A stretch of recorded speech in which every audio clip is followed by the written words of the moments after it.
start off with some skill work with some isometric holds. We're going to go for a 12-minute alternating EMOM. On 1 minute, you're going to hold a wall sit for 45 seconds. Then you'll have 15 seconds to rest before performing a 45-second handstand hold, 15 seconds rest, and continue switching back and forth for 12 minutes. That's the goal. Then our workout for the day is a Tabata series where we're going to work for 20 seconds, rest for 10 seconds for 8 intervals on a dumbbell thruster or a jumping air squat. We're going to repeat 20 seconds of work, 10 seconds of rest 8 times on that movement. Then we'll rest for 1 minute before moving into a weighted sit-up or sit-up for the same format of 20 on, 10 off for 8 intervals, 1 minute rest, and then finishing with handstand push-ups in that same variation.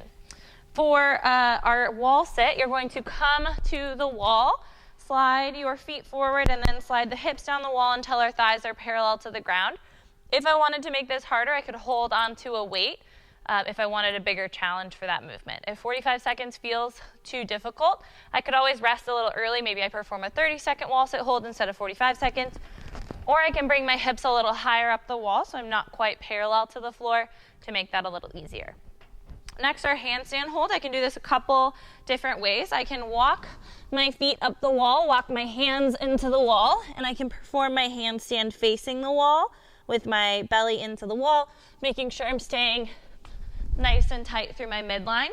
If I'm comfortable kicking up to the wall, I can perform my handstand here, making sure I'm pressing really tall, trying not to arch my back as I bring those feet over.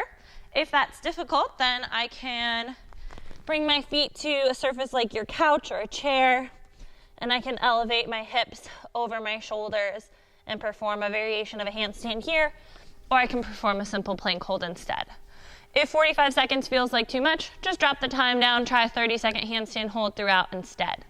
For the workout, we're starting with a dumbbell thruster. Again, you can use a different object if you don't have a dumbbell. A kettlebell will work fine. You're going to squat down as you stand.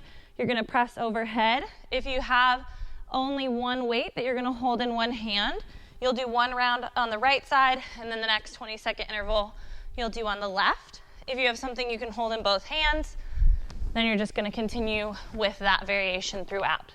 If you don't have a weight, you're going to perform a jumping air squat where I squat down and then jump off the ground at the top. After that, I have a weighted sit-up or just a simple sit-up if I need to. I can hold onto a weight. I can keep it at my chest, or if I have something a little lighter or maybe a med ball, I can reach it overhead and then sit forward with it.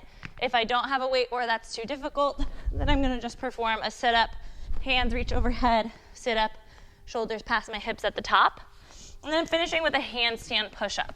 So my easiest variation for this is going to be hands on the floor about shoulder width apart in this tabletop position.